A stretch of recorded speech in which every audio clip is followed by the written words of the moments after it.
I'm really very interested in your reaction to all of this because it's not going away anytime soon. We got Senator Mark Kelly maybe having to come back and answer for this video. Of course, they want to defy and they think that this is another resistance against President Trump, but I don't think it's going to end well for the Democrats.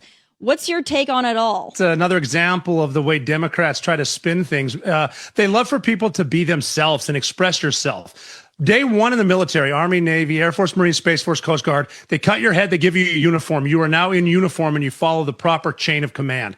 They're so used to getting away with everything all the time. There's no repercussions. Nobody gets punished. But right now they're committing, like sedition's the word being thrown around. This is actually a conspiracy and peppered with treason. You can't just tell soldiers you might want to consider which orders you can obey. Every order in the military is lawful until proven otherwise, first of all. And which order is unlawful? They can't tell you because there isn't an unlawful order, and he's a commander-in-chief. Mark Kelly seems to be the highest-ranking guy here, a senator. He is not in the chain of command. The commander-in-chief is. The secretary of war is. I'm not a lawyer. I've been to combat a lot more than Mark Kelly. My advice to him right now is shut up.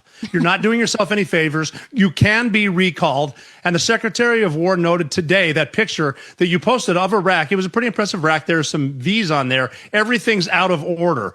Now it's the time to see if your ribbons and medals are even awarded, if you've earned them, or if you're wearing some you shouldn't have. When the Secretary of War says he might recall you to active duty and your first line item is to get an inspection from SecWar, you're in a lot of hot water. And a lot of your friends, your friends that have the pulpit or the microphone in Washington, D.C. will be nowhere to be found when the Uniform Code of Military Justice swings into action. They want to sow this narrative that President Trump is ordering our military members to do things that are unlawful. And they want people to see them because they are apparently there in intelligence and they're former military. They want them to believe that because they have careers in this field, that they're onto something here. And most people don't know anything about military codes. They don't know anything about chain of command. So they listen to these yahoos and they're like, oh, President Trump is ordering them to do things that are unlawful.